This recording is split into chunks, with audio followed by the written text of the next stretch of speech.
Sexuality ಲೈಂಗಿಕತೆ ಮಿತ್ number 13.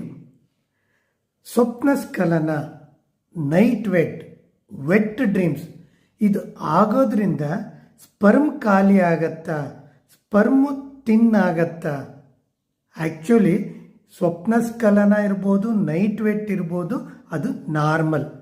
ಇದು ಅಪರೂಪಕ್ಕೊಂದ್ಸರಿ ಆಗೋದ್ರಿಂದ ಯಾವುದೇ ಕಾರಣಕ್ಕೂ ಸ್ಪರ್ಮು ಕಡಿಮೆ ಆಗಲ್ಲ, ಅದು ತಿನ್ನು ಆಗೋದಿಲ್ಲ.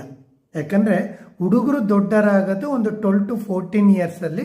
ಒಬ್ಬೊಬ್ಬರು ಮ್ಯಾಸ್ಟರ್ಬೇಷನ್ ಹಸ್ತಮೈಥುನ ಅಂತ ಶುರು ಮಾಡ್ಕೊತಾರೆ ಅಪರೂಪಕ್ಕೊಮ್ಮೆ, ಕೆಲವೊಬ್ಬರು ರೆಗ್ಯುಲರ್ ಮಾಡ್ಕೊತಾರೆ, ಅಡಿಕ್ಷನ್ ಆಗತ್ತೆ. ಆದರೆ ಕೆಲವೊಬ್ಬರು ಹಸ್ತಮೈಥುನ ಮಾಡ್ಕೊಳ್ಳೋದಿಲ್ಲ, ಒಂದು ಭಯ ಇರ್ಬೋದು ಅಥವಾ ಅದ್ರ ಬಗ್ಗೆ ಗೊತ್ತಿಲ್ಲದೆ ಇರ್ಬೋದು.